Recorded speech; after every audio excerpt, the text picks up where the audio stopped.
Welcome to this journey through one of the most disturbing cases recorded in the history of the Missouri Ozarks. Before we begin, I invite you to leave in the comments where you're watching from and the exact time at which you're listening to this narration. We're interested in knowing which places and at what times of day or night these documented accounts reach.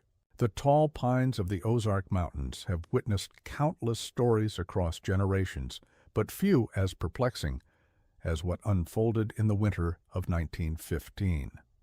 Nestled between the rolling hills of southern Missouri, in a region where mist clings to valleys and sunlight struggles to penetrate the dense forest canopy, the case of Clara Caldwell remains one of the most disturbing yet least known chapters in American scientific history.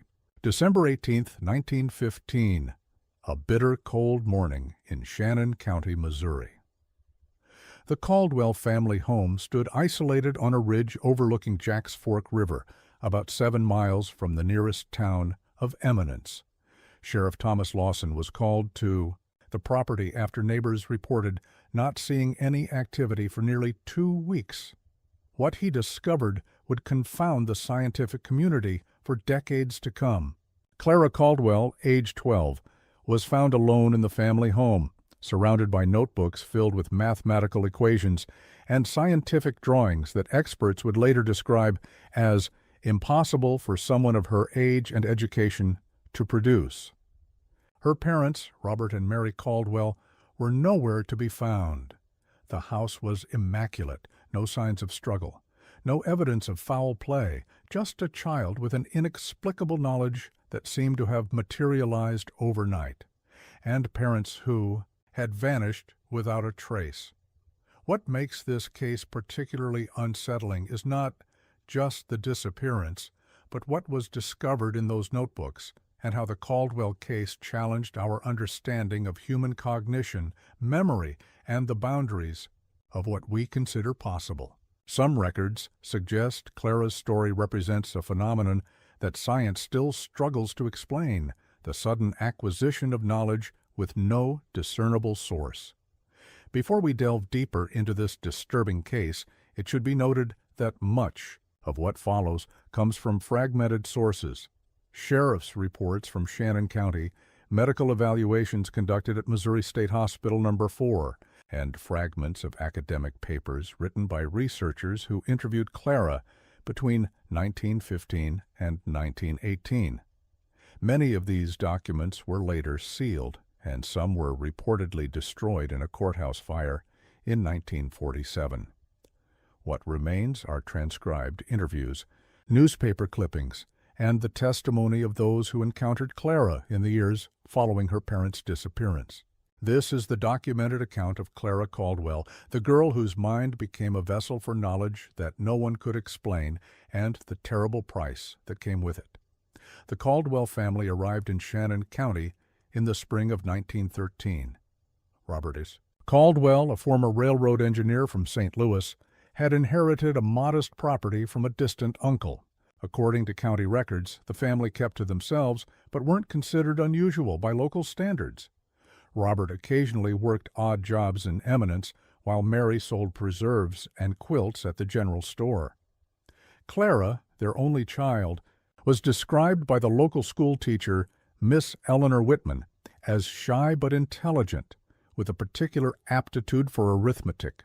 Nothing in the family's background suggested anything extraordinary. Robert had a basic education, having completed 8 grades before working on the railroads. Mary had slightly more schooling and had briefly worked as a shop assistant in St. Louis before marriage. Clara attended the one-room schoolhouse in Eminence when weather permitted the 7-mile journey, which became increasingly rare as winter approached in late 1915. According to interviews with neighbors conducted by Sheriff Lawson, the Caldwells were private but pleasant. Hiram Jenkins, whose farm lay about a mile from the Caldwell property, told the sheriff, "They weren't the type to join in much with town affairs, but Robert would help if someone needed an extra hand with barn raising or such. Mary made the best blackberry preserves in the county. The girl was quiet, always had her nose in a book when you'd see her." The family's modest cabin had 3 rooms, a main living area with a kitchen and 2 small bedrooms. It was heated by a single wood stove and lit by kerosene lamps. No electricity reached this far into the Ozarks in 1915. The property included a small barn, chicken coop, and vegetable garden. By all accounts, the Caldwells lived simply but comfortably. What makes the events of December 1915 so perplexing is the utter normalcy that preceded them. There were no reports of strange visitors, unusual purchases, or peculiar behavior. The last confirmed sighting of Robert and Mary Caldwell was on December 4, 1915, when Robert purchased supplies at Wilson's General Store in Eminence.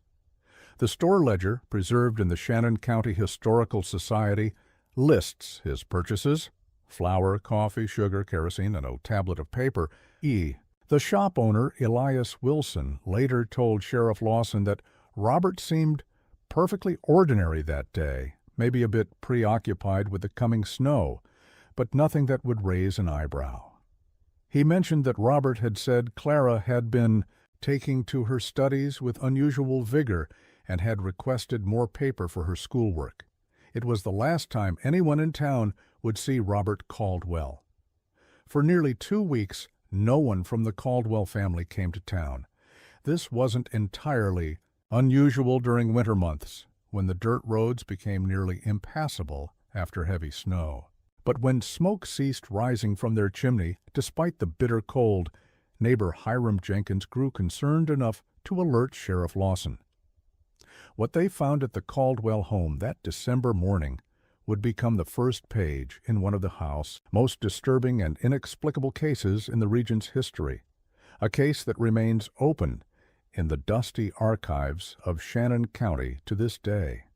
The path to the Caldwell cabin wound through dense pine forest, crossing Jack's Fork River via a narrow footbridge. Sheriff Lawson and Hiram Jenkins arrived around 10 a.m. on December 18th after a difficult journey through nearly 2 feet of snow. Jenkins would later describe the scene in a sworn statement that still exists in county records. "Something felt wrong the minute we crossed that bridge. No tracks in the snow, no smoke, no sound, not even birds, just that cabin sitting there like it was holding its breath." Sheriff Lawson knocked repeatedly with no response. The door was unlocked. Unusual for that isolated area. Inside, the house was cold but immaculately clean. The wood stove in the main room contained only ash, no active embers. A half-empty cup of tea sat on the table, the contents frozen solid. There were no signs of struggle, no evidence of hasty departure. Robert and Mary's clothing still hung on pegs by the door. Their few valuables, Mary's mother's silver brooch, Robert's pocket watch, remained on the mantel. In the main bedroom, the bed was made with hospital corners, as if no one had slept in it for days. Robert's work boots stood by the bedside. Mary's hairbrush lay on a small vanity table, strands of dark hair still caught in the bristles. It was in Clara's room that Sheriff Lawson made the discovery that would confound experts for decades to come. The child sat at a small desk by the window, alive but in what the sheriff described as a trance-like state.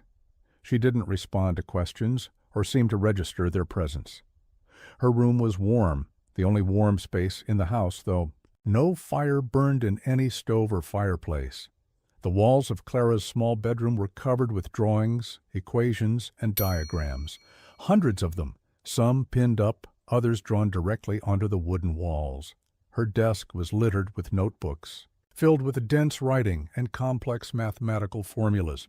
Sheriff Lawson, who had only a basic education, couldn't make sense of what he was seeing, but he knew enough to recognize that these were not the scribblings of a typical 12-year-old girl from rural Missouri. Most disturbing of all were Clara's hands, stained with ink to the wrists, as if she had been writing continuously for days. When the sheriff gently touched her shoulder, she turned slowly, her eyes focusing with apparent difficulty, and spoke the words that would be recorded. In his official report, "They're gone. They had to go. The numbers needed room." Sheriff Lawson immediately sent Jenkins to town for the doctor while he remained with Clara. In his report, he noted that the girl eventually became more responsive, accepting water but refusing food. She continued to write in her notebooks, pausing only when directly interrupted. When asked about her parents, she would only repeat, "They had to make room." Dr. William Hayes arrived from Eminence that evening. His medical report, filed with the county clerk and later referenced in academic papers, described Clara as physically healthy but mentally altered. Her pulse, temperature, and reflexes were normal, but her behavior was not. The child exhibits a singular focus on mathematical and scientific notation beyond my ability to comprehend, Dr. Hayes wrote. She speaks clearly when addressed, but returns immediately to her calculations when not engaged. Most concerning is her apparent lack of distress at her parents' absence. Dr. Hayes arranged for Clara to be taken to his home in Eminence that night. While Sheriff Lawson and several deputies searched the property and surrounding woods for any sign of Robert and Mary Caldwell, they found nothing. No footprints in the snow, no evidence of violence, no indication of where the couple might have gone or what might have happened to them. The mystery of the Caldwells had only begun to unfold. What followed would challenge the boundaries of scientific understanding and reveal something far more disturbing than a simple case of missing persons. In the days following Clara's discovery, Sheriff Lawson organized searches of increasingly wider areas around the Caldwell property. Teams of men from Eminence and neighboring communities combed the dense forests, dragged sections of Jack's Fork River, and checked abandoned mines and caves that dotted the Ozark landscape. No trace of Robert or Mary Caldwell was ever found.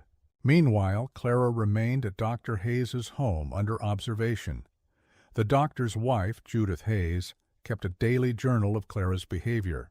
These entries, later submitted as evidence in the investigation, describe a child who slept very little, ate mechanically when food was placed before her, and spent almost every waking moment writing or drawing. Mrs. Hayes noted that Clara would use any available surface, paper, pages torn from books, even the walls, if not provided with sufficient writing materials. Arst. December 21st, 1915. Clara filled 7 full tablets today with what William says appears to be advanced mathematics and scientific formulas. When I asked where she learned such things, she looked at me as if I'd spoken in a foreign language. "I didn't learn them," she said. "They're just there now." The child shows no distress over her parents, which troubles me greatly. It's as if she's forgotten them entirely, or worse, sees their absence as inconsequential. Word of the strange case spread quickly through Shannon County and beyond. On December the 23rd, Professor James Morgan from the University of Missouri arrived. In Eminence, having traveled from Columbia after hearing about the case from a colleague with family in the area. A mathematician with an interest in prodigies, Morgan was initially skeptical of reports about a backwoods girl suddenly displaying advanced scientific knowledge. His skepticism vanished upon meeting Clara. In a letter to his department chair, later published in the university's academic journal, Morgan wrote, "What I witnessed today defies rational explanation. The child, with no access to advanced education or materials, is producing work in the fields of non-Euclidean geometry, differential equations, and what appears to be theoretical physics that would challenge our most accomplished graduate students." Morgan spent 3 days reviewing Clara's notebooks. With the permission of Sheriff Lawson, who had been appointed her temporary guardian, he brought several pages back to the university for analysis. Experts in various scientific fields confirmed that the work was not only legitimate, but contained several novel approaches to existing problems in physics and mathematics. Most disturbing was Clara's apparent lack of understanding about how she came to possess this knowledge. When questioned directly by Professor Morgan, she responded with unnerving simplicity, I went to sleep, and when I woke up, the numbers were there. They're so loud now. They needed more room. By early January 1916, Clara's case had attracted attention from scientific and medical communities across the Midwest. The search for her parents had been scaled back, with most local believing the couple had either met with an accident in the wilderness or had abandoned their child for reasons unknown. Neither theory explained the transformation in Clara herself. On January 12, 1916, at the recommendation of both Dr. Hayes and Professor Morgan, Clara was transferred to Missouri State Hospital No. 4 in Farmington for more comprehensive evaluation. The admission records preserved in state archives list her condition as acute mental alteration of unknown origin with savant-like manifestations. What followed was a series of examinations and tests that would only deepen the mystery surrounding Clara Caldwell and raise disturbing questions about the nature of human consciousness, knowledge, and what might happen when something outside our understanding takes residence in a human mind.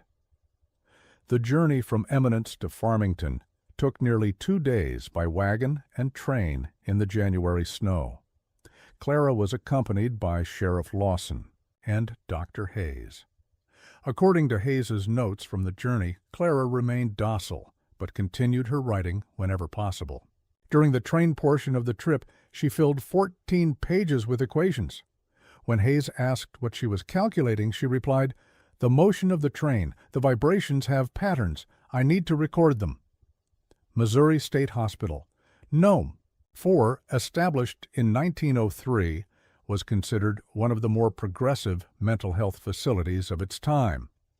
Under the direction of Dr. Franklin Pierce, the hospital took a scientific approach to mental illness, attempting to classify and understand conditions rather than simply confine patients. Clara's admission records indicate she was placed in the children's ward under the direct supervision of Dr. Eleanor Reed, one of the few female psychiatrists practicing in Missouri at that time. Dr. Reed's detailed case notes provide the most comprehensive documentation of Clara's condition during the early months of 1916. Patient exhibits extraordinary cognitive abilities in specific domains, mathematics, physics, astronomy, with no prior training or exposure to advanced concepts in these fields. Physically, she appears normal for her age and development. Basic neurological examinations reveal no abnormalities. She is oriented to person and place, but seems to have an altered perception of time, often unable to distinguish between recent and distant past. Dr. Reed conducted a series of interviews with Clara, transcripts of which were preserved in the hospital archives until they were reportedly classified and removed by government officials in 1954. Copies of some sessions, however, remained in Professor Morgan's personal papers, which were donated to the University of Missouri Archives after his death in 1948. In one particularly revealing session from February 1916, Dr. Reed attempted to understand the origin of Clara's knowledge. Dr. Reed: "Clara, can you tell me how you know these things you write about?" Clara: "I told you. They're just there now." Dr. Reed: "But these are complex ideas that most adults don't understand. You didn't know these things before December, correct, Clara? Before the cold night. Before they went away?" Dr. Reed: "Your parents, Clara? They had to make room. It was getting crowded." Dr. Reed: "What was getting crowded, Clara?" Clara: Long pause. "My head. But it's not just my head anymore. It goes all the way down now. Sometimes I can feel it in my fingers and toes." The knowing. Dr. Reed: "Did something happen on that cold night, Clara? The sky opened, not for everyone, just for me. It poured in like water, except it wasn't wet. It was," pause, "heavy, like honey, but sharper. They tried to make it stop. They couldn't." Dr. Reed: "Who tried to make it stop, Clara?" Becomes agitated. "They did. They put their hands on my head. They prayed. They cried. But it kept coming. and there wasn't enough room for all of us. Dr. Reed's notes following this session indicate her growing concern. Patient appears to be describing some form of dissociative episode or psychotic break, yet her cognitive functions remain intact. Most disturbing is her continued implication that her parents' disappearance was somehow connected to her sudden acquisition of knowledge. While I hesitate to give credence to such a suggestion, the timing cannot be ignored.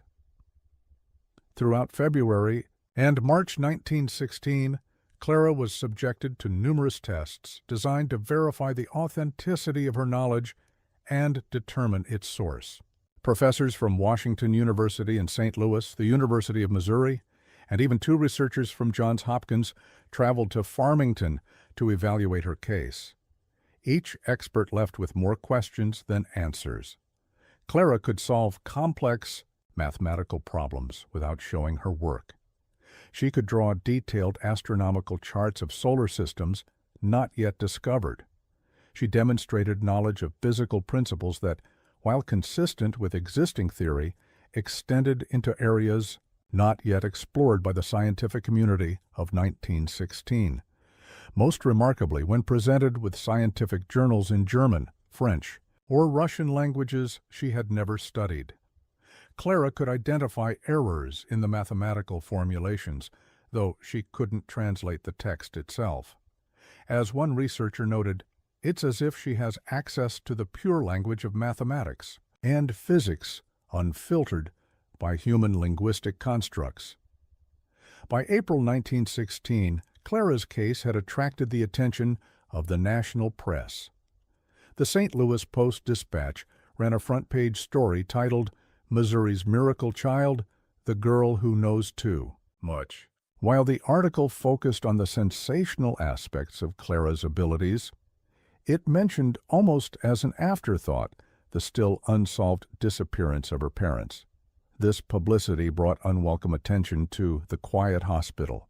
Dr. Pierce noted in his administrative log that various individuals claiming to represent scientific, religious, and even military interests began appearing, requesting access to Clara. Most were denied, but records indicate that on April the 22nd, 1916, 2 men identifying themselves as representatives from the Department of War were granted a private interview with Clara. No transcript of this meeting exists in public records. What is documented, however, is that shortly after this visit, Clara's condition began to deteriorate in ways that would add another layer of disturbance to an already unsettling case. The spring of 1916 marked a turning point in Clara's case. Dr. Reed's notes from late April document the first signs of physical deterioration. Patient complains of headaches that increase in severity when she attempts to write or calculate. Episodes of nosebleeds have begun, particularly following periods of intense cognitive activity. By May, Clara's mathematical output had decreased significantly, though what she did produce was described by visiting experts as increasingly abstract and complex. Professor Morgan, who continued to visit regularly, wrote that her work had moved beyond established mathematical frameworks into something I can only describe as a new language of numbers and space. Clara's physical condition, meanwhile, continued to decline. Hospital records indicate rapid weight loss despite a monitored diet. Her sleep became erratic, with nurses reporting that she would sometimes remain awake for 50-60 hours straight, writing continuously, then collapse into deep sleep for similar periods. During these deep sleep phases, staff noted that her body temperature would drop significantly, sometimes to as low as 94 degrees Fahrenheit. Most concerning were the changes in Clara's demeanor. The docile, cooperative child was replaced by someone increasingly agitated and, at times, hostile. Dr. Reed documented an incident in early June when Clara became enraged after a nurse removed some of her papers for filing. Patient lunged at Nurse Sullivan with unexpected strength, scratching her face and arms while screaming, "They're not finished. The pattern isn't complete." It took 2 orderlies to restrain her, after which she collapsed and remained unconscious for nearly 14 hours. Upon waking, she had no memory of the incident and resumed her calculations as if nothing had happened. During this period, Clara began to speak of visitors who came to her room at night. Hospital staff initially dismissed these claims as hallucinations, but night nurse Martha Cunningham recorded a disturbing entry in the ward log on June 14, 1916. Checked on patient CC at 2:15 a.m. after hearing voices from her room. Found her sitting upright in bed, seemingly conversing with an empty chair beside her bed. She was speaking in what sounded like Latin or some similar language I don't recognize, interspersed with numbers and terms I couldn't understand. When she noticed me, she stopped mid-sentence and said, in perfect clarity, "They're measuring how much is left. It's not enough anymore. I checked the entire ward and grounds. No unauthorized persons were present." By July 1916, Dr. Reed had begun to consider a disturbing possibility, one she was hesitant to include in official records, but confided to Professor Morgan in a personal letter found among his papers, "I am forced to consider whether whatever knowledge or ability manifested in Clara might be consuming her physically. The correlation between her cognitive output and physical deterioration is too strong to dismiss. It's as if her mind is a vessel for something too vast for her physical form to contain." This theory gained support when Dr. Reed conducted a simple experiment. For 1 week in late July, Clara was gently but firmly prevented from any mathematical work.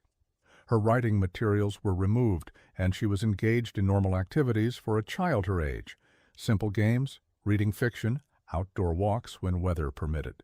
During this period, her physical symptoms improved dramatically. Her weight stabilized, the headaches decreased, and no nosebleeds were recorded.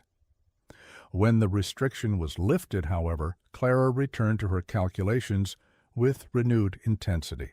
Within hours, all her symptoms returned, worse than before. Dr. Reed wrote, "It appears that whatever drives her to pursue this knowledge is stronger than her instinct for self-preservation. When asked why she continues despite the pain, she simply stated, 'It has to be finished. They're waiting for it.'" By August 1916, the hospital staff was forced to make difficult decisions regarding Clara's care. Her physical deterioration had become critical, with her weight dropping to dangerous levels and episodes of unconsciousness becoming more frequent. Yet attempts to restrict her access to writing materials resulted in such extreme distress that Dr. Pierce feared for her mental stability. A compromise was reached. Clara would be allowed to write for limited periods each day under supervision. The hope was that this measured approach might slow her decline while research into her condition continued. But as summer turned to fall, it became increasingly clear that something would have to change if Clara Caldwell was to survive. That change came in September 1916 from an unexpected source and would open yet another disturbing chapter in this already unsettling case. On September 7, 1916, a woman arrived at Missouri State Hospital No. 4, claiming to be Elizabeth Caldwell, Robert Caldwell's sister from Illinois. Hospital records indicate that she presented documentation confirming her identity and relationship to Clara, including family photographs and correspondence with Robert that predated the family's move to Missouri. Elizabeth Caldwell was described by hospital staff as a well-dressed, educated woman of about 40 years of age, composed manner but clearly distressed about her niece's condition. After reviewing Clara's medical files, she requested a private meeting with Dr. Pierce and Dr. Reed. The content of this meeting was not recorded in official hospital documents, but Dr. Reed's personal diary, discovered after her death in 1962, contains a troubling entry from that day. Met with EC regarding Clara, what she shared has left me deeply unsettled. According to Elizabeth, the Caldwell family has a history of what she terms Episodes. Instances where family members exhibited sudden, inexplicable knowledge or abilities. Robert himself apparently experienced something similar as a child, though far less extreme than Clara's case. Most disturbing is her claim that 3 previous Caldwell children died before reaching adulthood, all after displaying similar symptoms.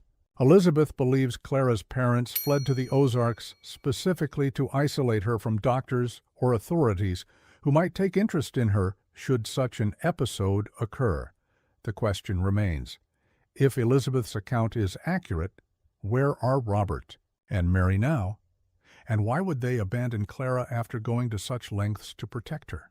Within days of Elizabeth's arrival, arrangements were made for Clara to be released into her aunt's custody. Dr. Pierce's final report indicates this decision was influenced by Clara's declining health and Elizabeth's assurance that she would continue to work with medical professionals near her home in Springfield, Illinois. The report also notes that Elizabeth presented a letter, apparently written by Robert Caldwell before his disappearance, naming her as Clara's guardian should anything happen to him and Mary. Professor Morgan strongly objected to Clara's release, arguing that more research was needed and that moving her might be dangerous in her weakened condition. His concerns were overruled. On September 12, 1916, Clara Caldwell left Missouri State Hospital No. 4 with Elizabeth, traveling by private automobile to Illinois. What happened in the years that followed has been pieced together from fragmented sources, occasional correspondence between Elizabeth and Dr. Reed, records from Illinois medical institutions, and an incomplete investigation conducted by Professor Morgan in 1922. According to letters sent to Dr. Reed, Elizabeth took Clara to a private residence outside Springfield where she was attended by a Dr. Thomas Blackwood, described as a specialist in nervous disorders. Under his care, Clara's physical condition allegedly stabilized, though she never fully recovered her strength. Her episodes of mathematical insight reportedly became less frequent and less intense, allowing for periods of what Elizabeth described as near normalcy. In her last letter to Dr. Reed, dated March 1918, Elizabeth wrote, "Clara has good days now where she seems like any young girl. She has taken an interest in gardening and can sometimes go whole weeks without reverting to her calculations." Dr. Blackwood believes the episodes may eventually cease entirely as she matures. We dare to hope for a future for her, though we are careful not to expose her to undue stimulation or interest from those who might seek to exploit her condition. This was the last known correspondence regarding Clara's condition. Hospital records indicate that Dr. Reed made several attempts to follow up, but her letters went unanswered. In 1920, she enlisted Professor Morgan's help in locating Clara, concerned about her former patient's well-being.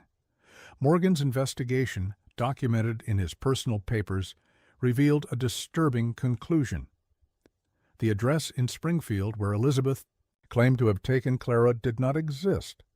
Dr. Thomas Blackwood was not registered with any medical association in Illinois or surrounding states.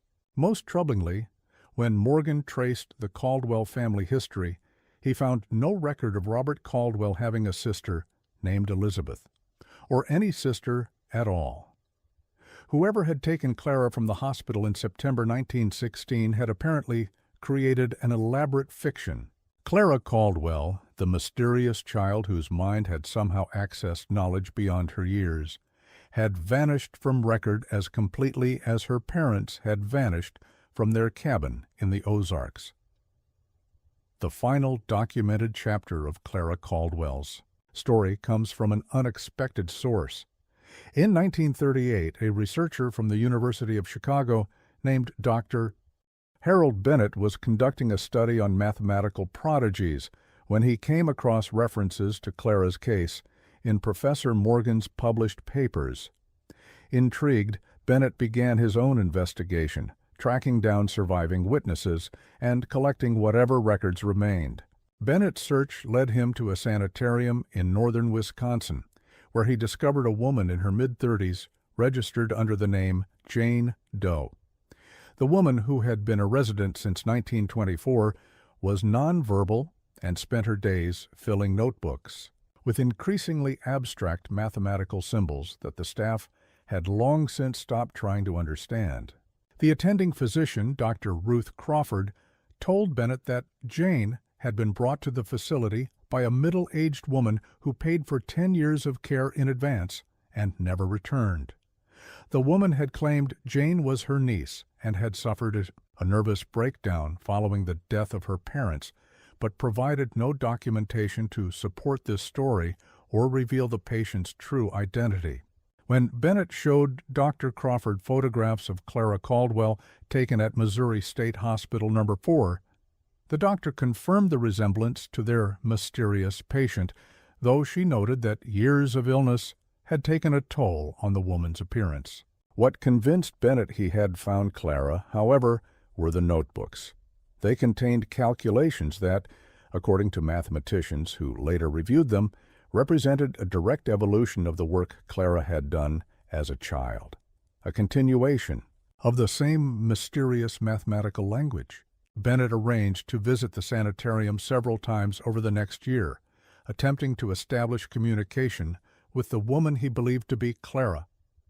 According to his notes, published posthumously in the Journal of Abnormal Psychology in 1964, he achieved limited success.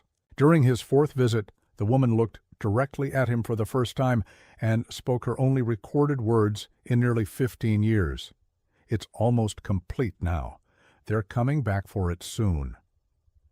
3 days after this interaction, on January 17, 1940, the woman known as Jane Doe was found dead in her room.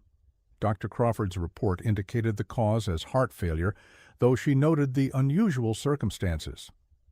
Patient was discovered seated at her desk, pen still in hand, having apparently completed a final page of calculations moments before death.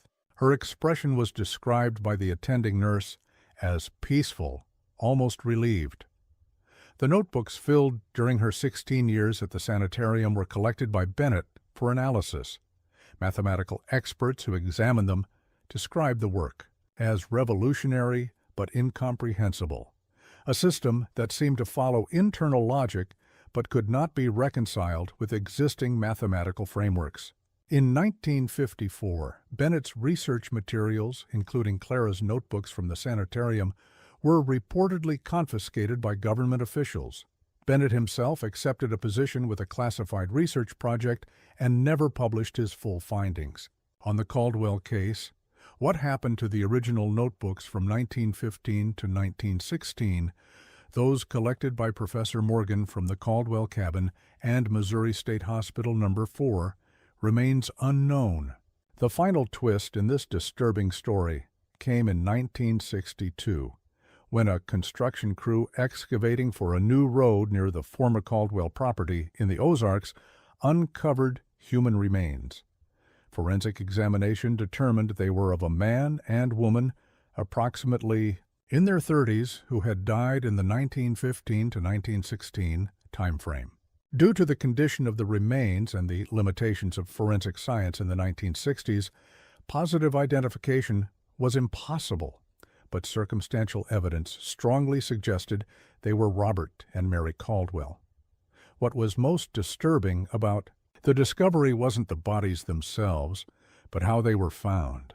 According to the coroner's report, the remains were arranged in a precise geometric pattern that one investigator with mathematical training recognized as representing an equation, the same unusual notation found in Clara's earliest notebooks.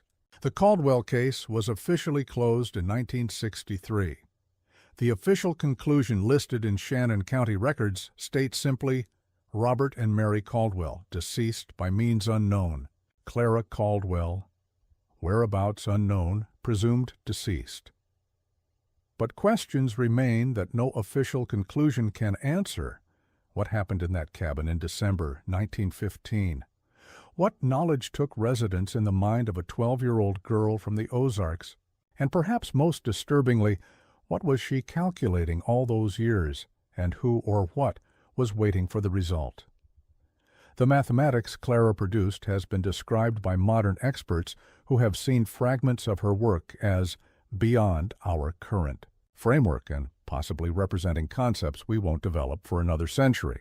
Some theorists have suggested her work anticipated aspects of quantum mechanics, string theory, and multidimensional mathematics decades before mainstream science approached these concepts. Others maintain that Clara was simply a natural prodigy whose abilities emerged under traumatic circumstances and whose deterioration was the result of untreated physical and psychological conditions. This explanation, however, fails to account for the sudden onset of her abilities, the disappearance of her parents, and the geometric arrangement of the remains found in 1962. What we know with certainty is this: something happened to Clara. Caldwell in the winter of 1915 that transformed a normal child into a vessel for knowledge that her mind could access but her body could not sustain. Whatever entered her consciousness that cold December night in the Ozarks was both a gift and a terrible burden, one that ultimately consumed her life as surely as it had taken her parents. In the archives of the Shannon County Historical Society, a single page from one of Clara's original notebooks has been preserved behind glass. The mathematics on the page remains largely indecipherable to modern experts, but in the margin, written in a child's careful hand, is a note that perhaps comes closest to explaining what happened. The knowing wants out. It wasn't meant to be. Kept inside something as small as a person. Some secrets are perhaps better left buried in the deep forests of the Ozarks, where the pines still whisper when winter winds blow down from the mountains, and where locals still avoid the overgrown path that once led to the Caldwell cabin. For in the silence of those woods, something still echoes, the sound of a pencil scratching endlessly on paper, calculating truths too vast for our understanding, waiting for someone else who might provide room for the knowing. What happened? To Dr. Reed and Professor Morgan, the two individuals most deeply involved in Clara's case, adds yet another unsettling dimension to this story. Dr. Eleanor Reed continued to practice at Missouri State Hospital No. 4 until 1924, when she abruptly resigned her position. According to former colleagues, Reed had become increasingly obsessed with Clara's case, devoting much of her free time to studying the few copies of the girl's work that remained at the hospital. Dr. Olivia Weston, who took over Reed's position, told a local newspaper years later that Reed had begun experiencing severe headaches and nosebleeds in the months before her departure. Symptoms disturbingly similar to those Clara had exhibited. Eleanor would lock herself in her office for hours studying those notebooks, Weston recalled. She became convinced there was a pattern, a message hidden in the girl's calculations. She said once that she could hear the numbers whispering when she studied them too long. Reed relocated to a small cottage near Table Rock Lake in southern Missouri, where she lived in relative isolation until her death in 1962. Her personal effects, including journals and research notes, were donated to the University of Missouri archives. Most significant among these materials was a journal Reed kept during her final years, in which she documented what she described as recurring dreams of geometric landscapes populated by entities of pure mathematics. In one of her last entries, dated just weeks before her death, she wrote, "I understand now what Clara meant. The knowing doesn't want to be confined. It wants vessels, conduits, ways to flow between worlds. We were never meant to contain it." Professor James Morgan remained at the University of Missouri until his retirement in 1942. His continued interest in the Caldwell case eventually cost him professionally. Colleagues reported that his once promising career stalled as he devoted more time to what many considered an obscure case of psychological curiosity. Morgan never married and lived alone in a small apartment near campus, where former students described walls covered with reproductions of Clara's equations and diagrams. In 1938, Morgan published his final academic paper titled Theoretical Frameworks for Nonlinear Knowledge Acquisition in Developing Minds. While the paper never explicitly mentioned Clara Caldwell, those familiar with the case recognized it as Morgan's attempt to provide a scientific explanation for what had happened to her.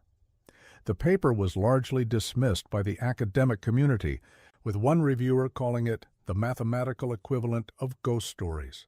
Morgan died in 1948 from complications following a stroke. His research assistant, Evelyn Hartley, who helped organize his papers for donation to the university archives, reported finding a sealed envelope among his personal effects with instructions that it not be opened until 1975. University officials, however, claimed no knowledge of such an envelope when inquiries were made in the 1970s. The Caldwell family home itself became part of the legend. After Clara's removal to the hospital, the property stood abandoned for years. Local authorities initially restricted access due to the ongoing investigation, but as time passed and the case grew cold, the cabin was left to decay. By the 1930s, it had become a place of morbid curiosity for local teenagers who would dare each other to spend the night within its walls. According to Shannon County folklore, several visitors to the cabin reported strange experiences, headaches, disorientation, and in a few cases, what they described as numbers and equations appearing in their thoughts.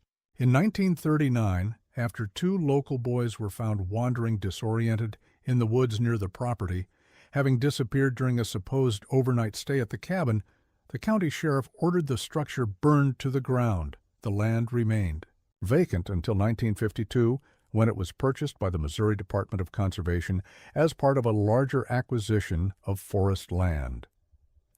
Park rangers assigned to the area frequently reported equipment malfunctions and unexplained compass deviations when working near the former Caldwell property. One ranger's report from 1955, filed with the department but later removed from public records, described a persistent atmospheric anomaly in the small clearing where the cabin once stood, like heat shimmer, but present even in winter, and moving in patterns that seem almost deliberate. In 1958, a small research station was established near the site by what was officially described as a geological survey team. Local residents noted that the personnel wore military-style uniforms without insignia, and that unusual equipment was brought in via helicopter. The station remained operational for approximately 8 months before being suddenly abandoned. When questioned, state officials claimed it had been a routine water quality monitoring project. No reports from this research station have ever been made public. What makes the Caldwell case particularly disturbing to historians of science is how it intersects with several classified research projects known to have been conducted in the post-war period. Dr. Harold Bennett, the researcher who tracked down Jane Doe in Wisconsin, joined a classified program in 1955 that was later revealed to be part of the government's investigation into unusual cognitive phenomena. While most of this research focused on ESP and remote viewing, declassified documents from the 1970s make brief reference to knowledge acquisition anomalies and non-standard information transfer, terms eerily reminiscent of Clara's case. Dr. Thomas Hargrove, a physicist who briefly worked with Bennett before the program became classified, later wrote in his memoirs that the government had compiled a database of cases similar to Clara's individuals who had displayed sudden, inexplicable acquisition of complex knowledge. Most were children between the ages of 8 and 14, and all had experienced severe physical and psychological effects following their episodes. Hargrove's account suggests that at least 17 such cases were documented between 1890 and 1950, though Clara's was reportedly the most extreme and well documented. Perhaps the most chilling aspect of the Caldwell case came to light in 1967 when Professor Miriam Lancaster of Princeton University published an analysis of mathematical symbols found in Clara's work based on the few samples that remained accessible. Lancaster, a specialist in mathematical linguistics, identified what she termed structural similarities between Clara's notation system and certain mathematical concepts that would not be formally developed until the 1940s and 50s. What's most disturbing, Lancaster wrote, is not just that these concepts appear to have been understood by an uneducated child decades before their formal discovery, but that they appear in Clara's work in a more developed form than our current understanding. It's as if she wasn't discovering these principles, but remembering them. Lancaster's paper caused a brief stir in mathematical circles, but was quickly forgotten, or perhaps deliberately overlooked. She had intended to publish a more comprehensive analysis, but according to colleagues, abandoned the project after receiving an unexpected job offer from a defense contractor, which required her to relocate and sign extensive confidentiality agreements. Throughout the decades following Clara's disappearance, various researchers attempted to piece together a complete picture of her case, but obstacles continually arose. Records disappeared from archives. Witnesses became suddenly unwilling to speak about their experiences. Funding for research projects related to her case was mysteriously withdrawn. By the 1970s, the Caldwell case had largely faded from both scientific and public awareness, relegated to obscure journals and local folklore. It might have remained there had it not been for a curious discovery made in 1978 by Dr. Rachel Norton, an astronomer at the Lowell Observatory in Arizona. Norton had been studying unusual radio signals detected from a specific region of deep space when she noticed a pattern that seemed familiar. Consulting her personal library, she found an old academic journal containing one of the few published reproductions of Clara's mathematical notations. The similarity between Clara's equations and the pattern of the radio signals was striking. In an unpublished paper shared only with trusted colleagues, Norton suggested a disturbing possibility. What if Clara Caldwell wasn't creating these mathematical systems, but transcribing them? What if, through some means we don't understand, she became a receiver for information being transmitted from somewhere else? And what if, most disturbing of all, whatever was transmitting recognized her somehow as a suitable vessel for this information? Norton's speculation remained private until after her death in 1994, when her papers were donated to the SETI Institute archives. By then, the few remaining individuals who had direct contact with Clara Caldwell had passed away, taking with them whatever insights they might have had into one of the most perplexing cases in the borderlands between psychology and theoretical physics. The story of Clara Caldwell might have ended there, consigned to the dustbin of scientific anomalies and historical curiosities, were it not for a series of incidents beginning in 2014 that suggested the case might not be as closed as authorities had claimed. In April of that year, Dr. Michelle Chen, a theoretical physicist at MIT, published a paper on quantum information theory that referenced what she called the Caldwell equations, a set of mathematical principles she claimed to have discovered in recently declassified documents from the 1950s. According to Chen, these equations predicted certain quantum behaviors that had only recently been observed in laboratory settings. When pressed by colleagues to provide the source documents, Chen initially agreed, but then abruptly withdrew the paper from publication. She took an unexpected leave of absence from MIT and, upon her return 3 months later, refused to discuss the paper or the equations. When formally questioned by the university's Research Ethics Committee, she claimed to have no memory of writing the paper at all, despite multiple witnesses who had discussed the work with her prior to publication. Later that same year, a small private collection of documents appeared at auction in Chicago, listed as Miscellaneous Scientific Papers, Early 20th Century. A representative from the Smithsonian Institution purchased the collection, but before it could be transferred, a court order was issued blocking the sale on grounds of national security interests. The collection disappeared from public record, but not before several researchers noted that it contained what appeared to be original papers from the Caldwell case, including what was described as mathematical notations in a child's handwriting. Most recently, in 2019, construction workers breaking ground for a new research facility at the University of Missouri uncovered a small metal box buried beneath what had once been Professor Morgan's office. The box, sealed with lead and rhabdom in waxed canvas, contained a journal and several photographic plates.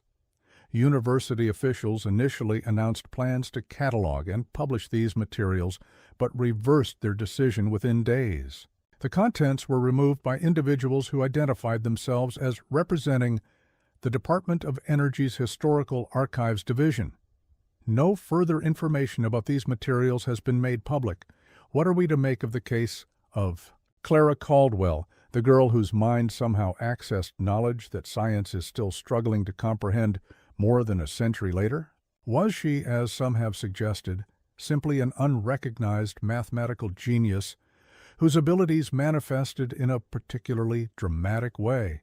Was her case an early example of what we might now call a savant syndrome, perhaps triggered by some undiagnosed neurological condition, or are we facing something far more unsettling? The possibility that human minds can, under certain circumstances, become receivers for information or knowledge that exists independent of human experience. And if so, what is the source of this knowledge, and what does it want from those who become its vessels? The Ozark Mountains keep their secrets well. The exact location of the Caldwell cabin has been lost to time, deliberately obscured, unofficial. Maps and known only to a few state conservation